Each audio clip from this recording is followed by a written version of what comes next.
Today we're removing this interior trim panel piece that surrounds the rear quarter window in our 280ZX so that we can replace it with a nice new one. I'm doing that because this is the one piece of my interior which is kind of cracked based on some sun damage from the past.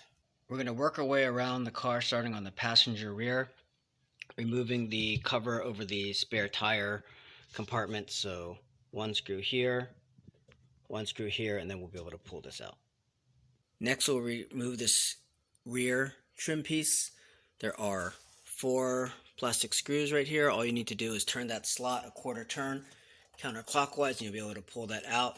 There's 1 here, moving over, 2, 3, and then down in this corner. It's kind of hard to see under this little piece of loose vinyl, but there's a 4th one right under here.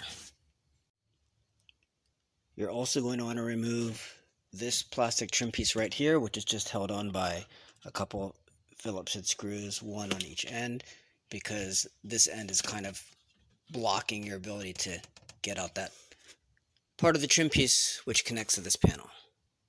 There are 2 Phillips head screws at the base of this panel, which if you pull up your carpet and your padding, you can see them, 1 here and 1 here. So you need to be able to access that. If you have like a right angle Phillips head, you can get at them, not too bad, or you can remove all of your padding if you have to do that to get to it. At this point you can gently work this piece off of its track, off of the top all the way around, and remove this piece from the car. As we continue to work way around, you can see there's another Phillips head screw right here, and we'll have to use a open wrench to undo this nut that is on the trunk strut.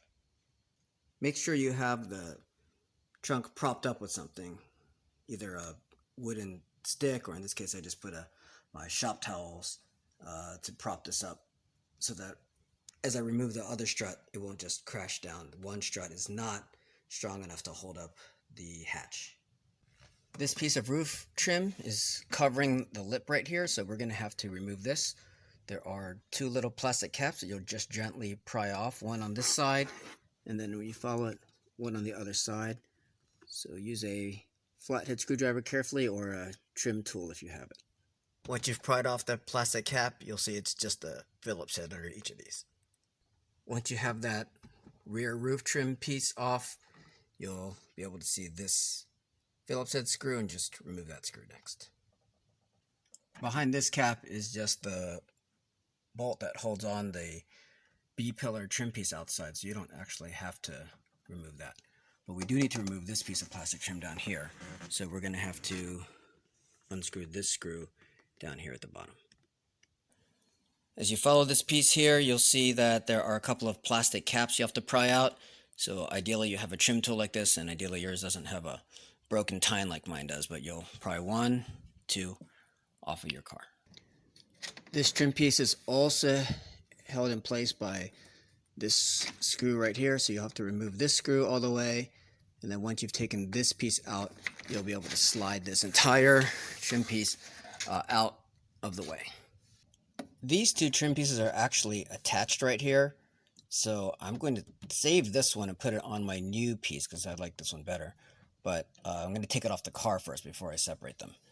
Down here, you'll see that there is a Phillips head screw that we need to undo right there, and this bolt at the bottom of your seat belt, because you're going to have to undo this seat belt end here so that it can feed through this slot, so you can remove this piece. At this point, you can just reach behind and just start popping all of these little clips out to loosen up this piece. I'm just showing you the back side so you can see where those clips are, and remove this from the car. Here's the old cracked piece on the left that I have removed, and you can see all of these cracks down here. This is all super brittle. And then here's the new piece that I have, or not new, but refinished piece, and you can see that I'm going to just move this bottom piece of plastic, which is still pretty much perfect, over from one to the other. If we just look at the back of this, you'll see that they're just held on by these little metal brackets. You just pry these off and you can separate these two pieces easily. And I'm going to move that over to the other side.